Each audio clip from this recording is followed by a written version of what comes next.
Hello, love. Welcome back. These are confirmation messages for the highest and the greatest good of the ELSH collective, empaths, lightworkers, starseeds, healers, awakened and awakening souls. Know that if this message, this video has found you and you have found it, that there's something here for you.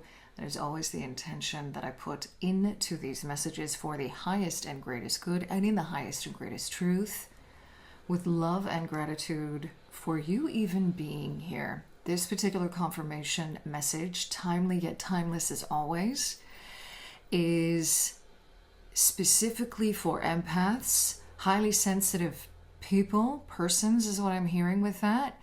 Those of you who resonate with overgiving and the shadow, so to speak, of the Queen of Cups.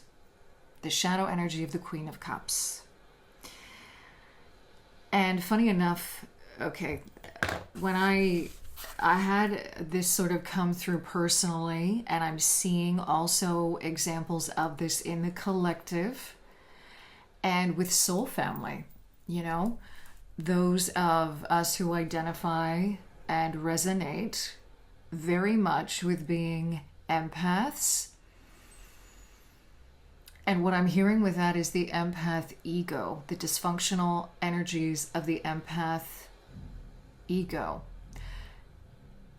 This has come through before. They're directing me back, spirit specifically. I also feel the energy of the Venusians here. I'm also getting a Lyran and Speakin or Spica energy with this coming through as well, something to do with the felines and the feline beings. That's synchronistic as well. If you've got cats in any way coming into your life somehow, and specifically for me right now, there is a resident wild cat living in our yard, and she just gave birth to 2 baby kittens. And this stuff around, this is just one example around healthy boundaries and creating healthy boundaries and nurturance and being there for people when they need you. And how do we differentiate between a true need, wanting to fulfill, where do we draw the line is what I'm hearing. When do we also have to realize and understand when it's okay in a way to stretch certain boundaries, because you know that that's teaching you some kind of a lesson, or that those boundaries are there to be stretched, like the same way that rules are meant to be broken or bent is what I'm hearing specifically. Okay, and it's funny because I had popped earlier, I was just doing some kind of more personal readings, and I had popped earlier the energy here. I don't know if you can see that because the light here is just messed. You can see I'm gonna have to move this camera around and figure out this whole lighting situation here, but you can see here the Queen of Cups. Okay, I'm sorry, she's the Queen of Pentacles, but I said Queen of Cups.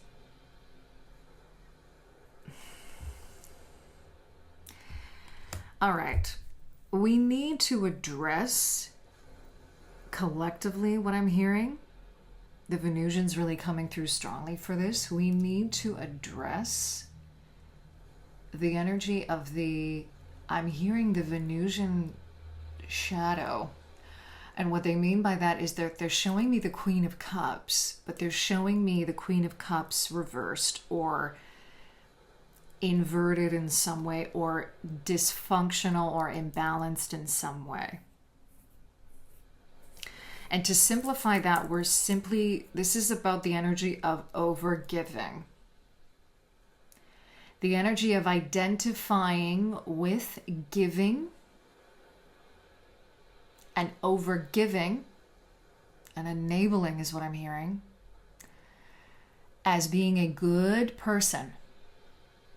So if I don't do these things, if I don't overgive, if I don't literally exhaust myself, because remember, we all have different thresholds when it comes to this. I'm also getting the energy of the Sisterhood of the Rose. I don't know if I mentioned that earlier. Mary Magdalene, the teachings of Mary Magdalene, Mother Mary also coming through for this. I'm getting a lot of divine feminine energy with this.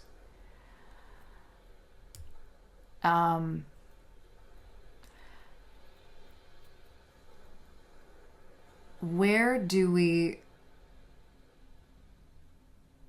This energy of overgiving, I'm hearing, is a dysfunctional aspect of the empath ego.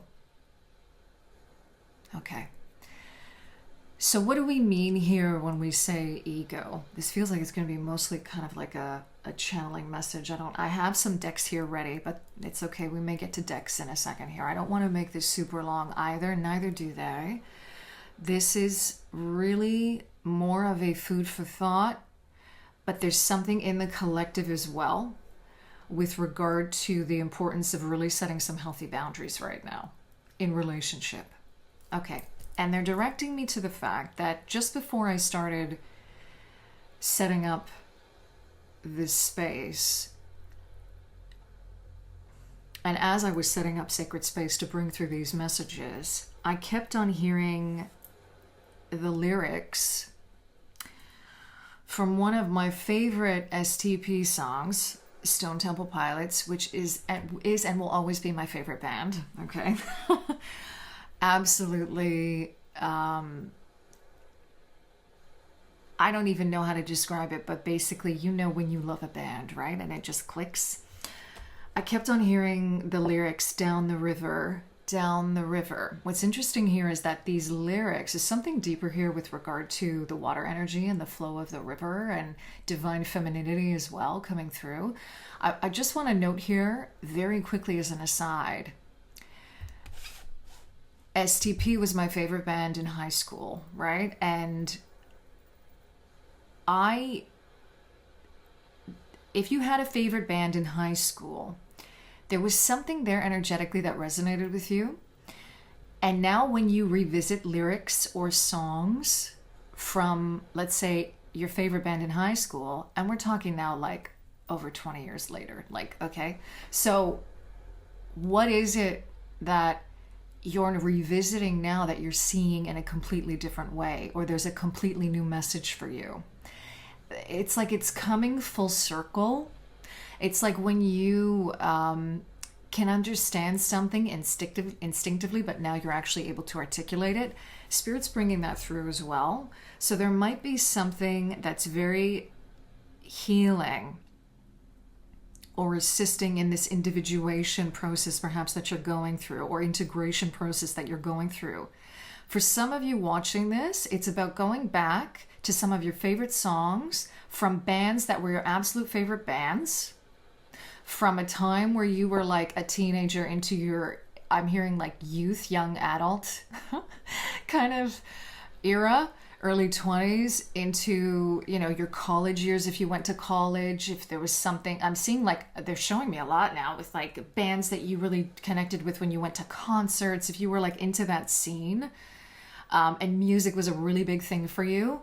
Archangel Sandalphon also coming through to kind of cement that in with lyrics, with music. There's coding in that. And that when you revisit these things, it's cyclical. It's like you're coming back to something and seeing it from a different perspective. There's something in that that can unlock things for you, okay? That, I'm going to close that section out here and get right into the lyrics, because again, this was sort of, this was reflected in the lyrics that Spirit was giving me, okay? So it's from the song Adhesive. And I always want to call that song Adhesive Love, because he says that after Scott Weiland, who's the lead singer, was the lead singer of Stone Temple Pilots, writing the lyrics for this. And I don't know if the other guys contributed to this as well, but a lot of the lyrics in general from that band were written by him, right? And a lot of it was about a particular relationship that you could argue was, quote unquote, had toxic, quote unquote, characteristics, but that's just a kind of, okay, that's sort of a shit label is is how that's coming through right now, to understand this at a deeper level.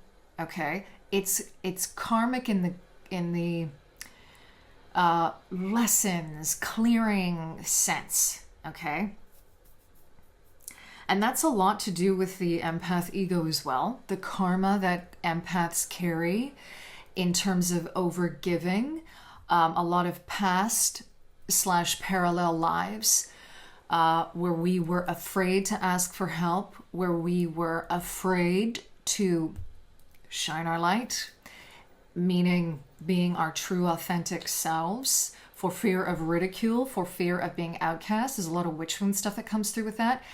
Simply being sensitive in a world and in a historical timeline here on Earth that does not like that, that judges that. Okay, so, and this is something that I feel when I was listening to these lyrics again, listening to the song again. I really felt his energy, Scott Weiland's energy, really coming through in terms of being an HSP, a highly sensitive person. And it's common knowledge that he struggled,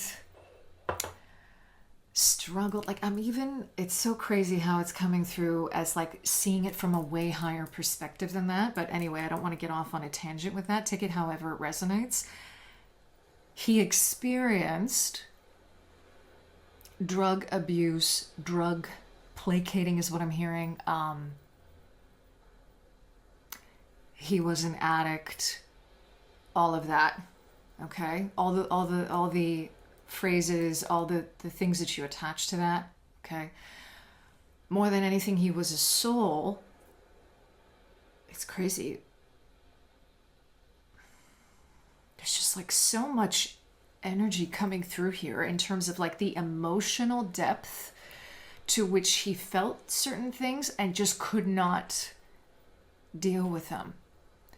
And this is reflected in his relationships. Okay, so there's something that really truly wants to be addressed here, and there's some kind of energy of peace that wants to come through as well.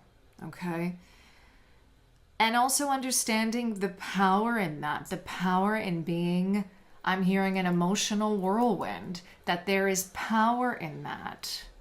It can move mountains is what I'm hearing, and I'm actually seeing volcanoes now. A lot of focus here on this sacral chakra as well, so that could be another confirmation coming up for some of you in terms of sacral energy. And isn't that interesting how it's also really truly connected to creativity and artistic expression? This is where we get that temperament, and that's why Venus, the energy of the Venusians, is very also connected to that. Okay, so there is a line, and I'm going to share some lines from this song, from Adhesive. I'm actually going to link a video in the description box if you feel called to listen to it with the lyrics. I found a really cool video from a really cool channel that does like images to the lyrics and stuff. So I'm gonna link that in the description box. So I kept on hearing down the river, down the river. They want me to pause there and ask you, what comes to mind? What do you feel when you hear that? And the way he sings it in the song. This is another invitation to listen to the song, because he's like, down the river, down the river. Like it goes, it's so flowy, and it's so, and he was a sun Scorpio, right? I think his birthday was October 26th, if I'm not mistaken. Okay. So then Spirit was like, this is the lyrics you need to focus on to bring through this message. Stitch the womb, and wet the bed. With a whisper, I'll be dead. Don't let the living die yet. And the way that that sounds, sometimes that sounds, the lyric, if you're not listening really closely enough, it sounds like "let the living die yet." Okay? They want me to point that out. Grab the hate and drown it out. Grab the beat and drum it out. It's all so confusing. And then it goes into adhesive love. Okay? So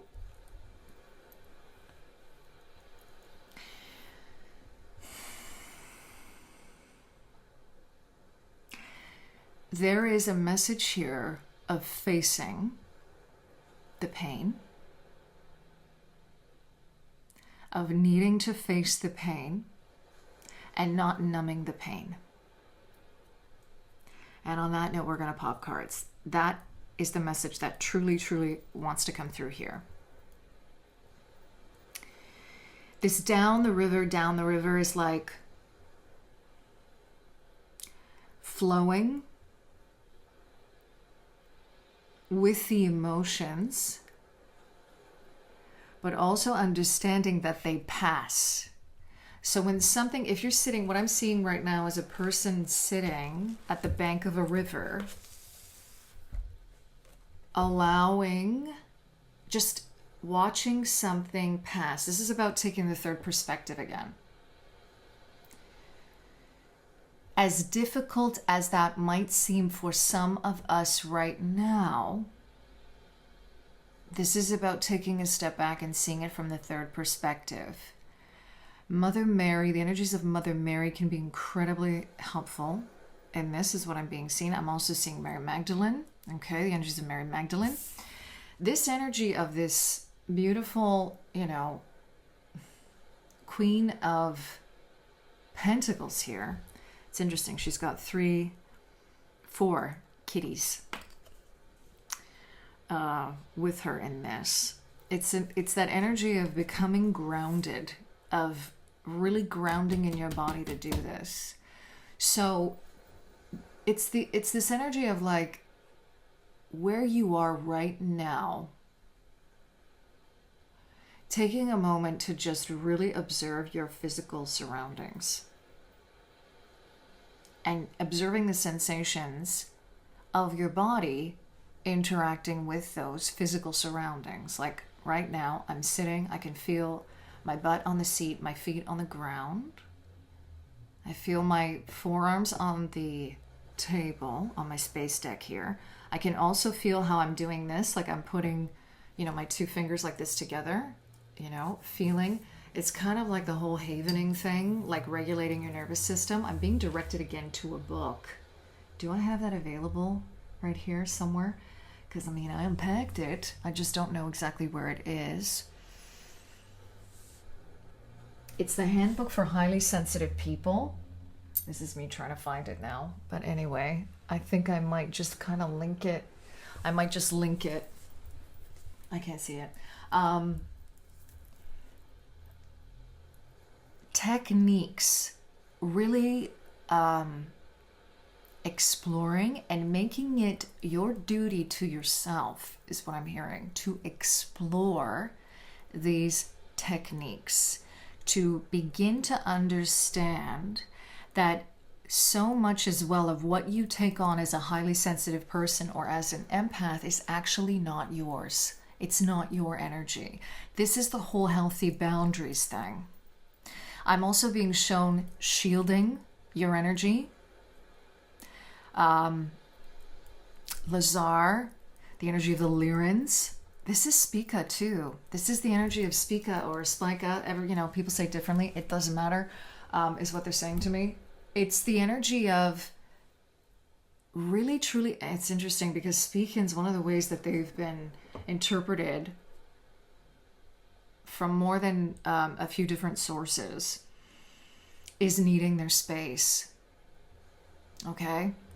So Lazar is showing me again, I'll link that video here. He's showing me, let me just get the time for that. He's showing me using the either gold or purple. I'm seeing more of a purple, but you can also use violet. Yeah, it's light energy. alchemical energy, essentially. The sacred geometry of the pyramid, okay? You do this simply in meditation. You do this simply in meditation where, and also doing this morning and night. Like when you wake up first thing in the morning, clearing and transmuting your energy and shielding yourself. So clearing and transmuting your energy from any kind of possible astral travel, any dreams you may have had, right?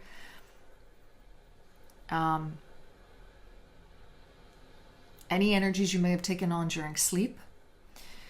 Clearing, transmuting those energies into whatever you need right now is what they're showing me.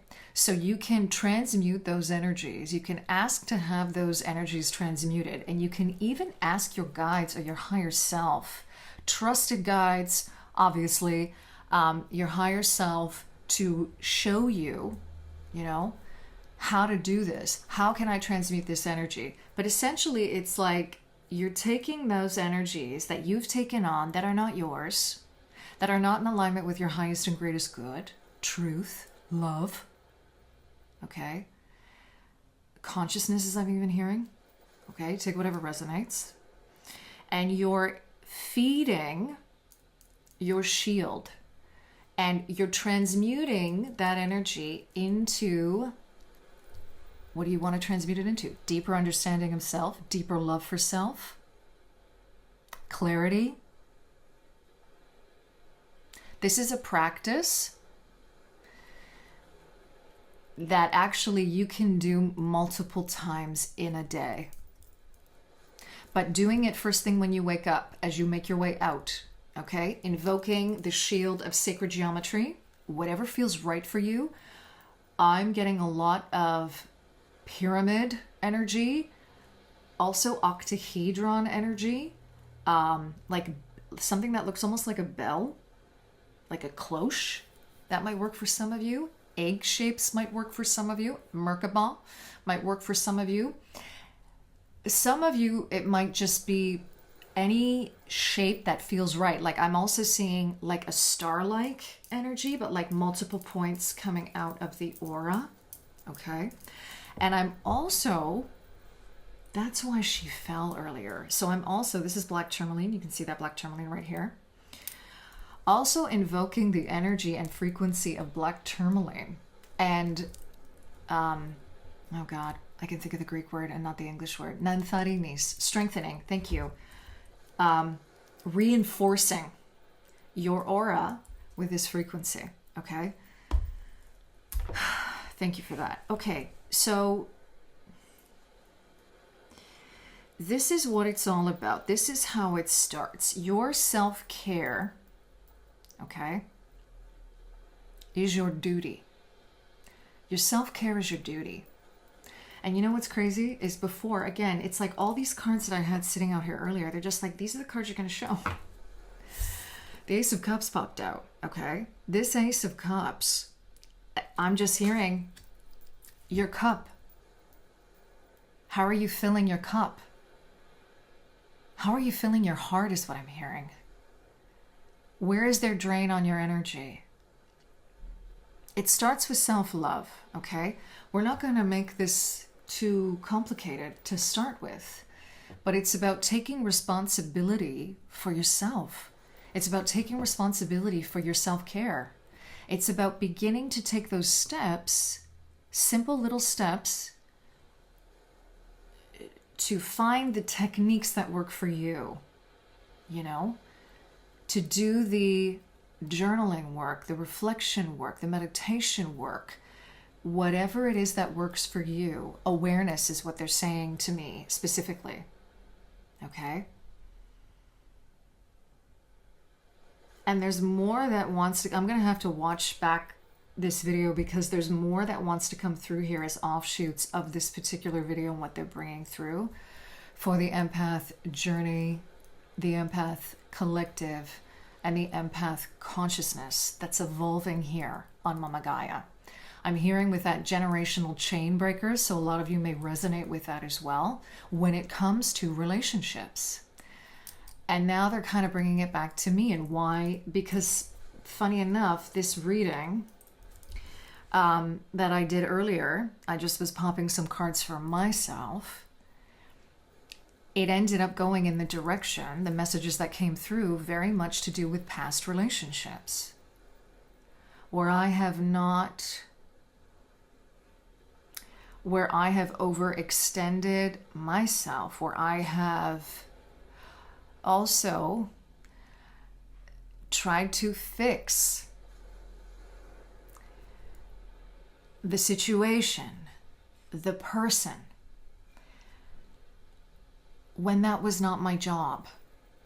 You know, it wasn't, and the crazy thing is that I've learned that through that process, I'm actually disrespecting that person in their ability and their choice to be where they're at on their journey, or be who they are, or choose themselves, whether they want to change or be a certain way. Okay?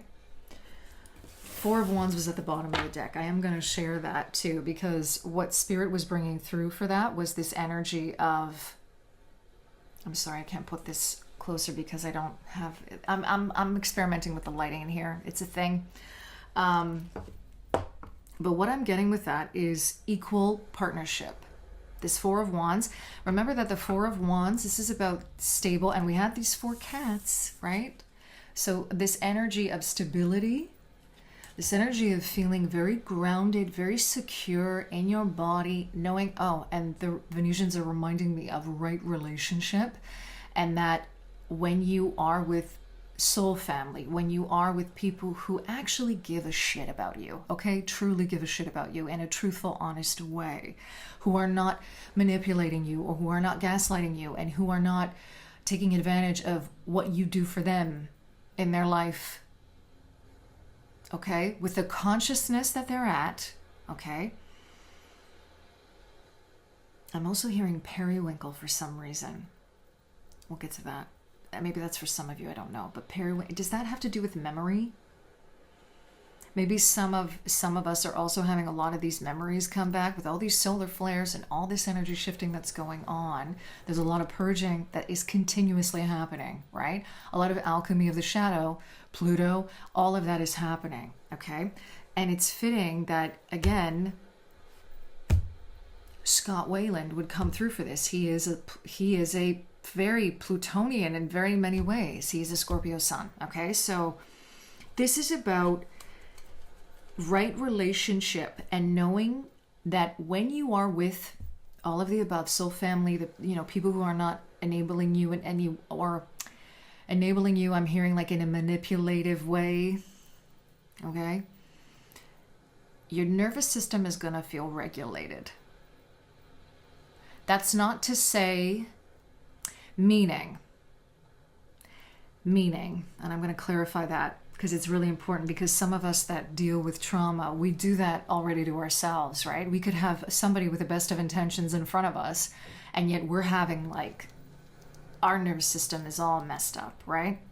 But what I mean when I say that and how it's coming through is there's a knowing, a deeper knowing, that if you say something, if you open up to this particular person, if you are really truly authentically speaking your truth and saying something from the heart, you're not going to be ridiculed or judged for it.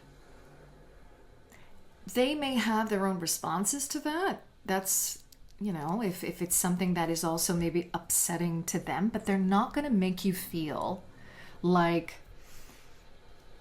the culprit, is what I'm hearing. Okay, so it's very much this kind of energy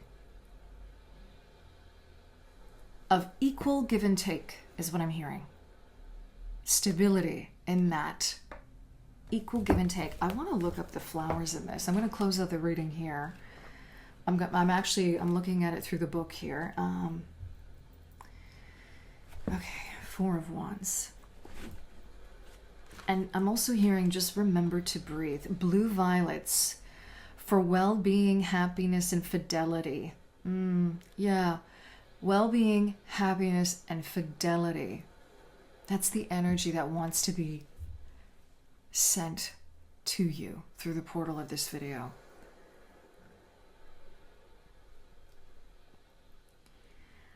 A cicada's here. Oh, where is it? Yeah, it's on the table there.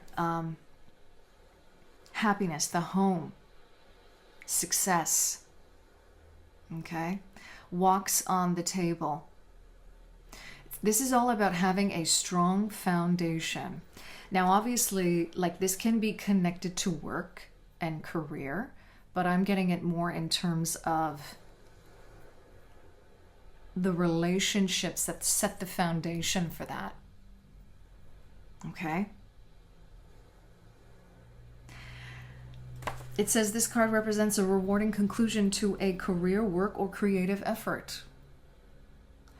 And I'm hearing with that a rewarding conclusion of just being true to who you are. That Ace of Wands, the spark of who you are. Okay? I'm going to end it there. Thank you for being here. Thank you for sharing your time and your energy with us in this space. Thanking Spirit. Thanking every beautiful energy coming through to support you in this, galactic and otherwise, okay? I'm sending you so much love wherever you are here on beautiful Mama Gaia. In love and liberation, always.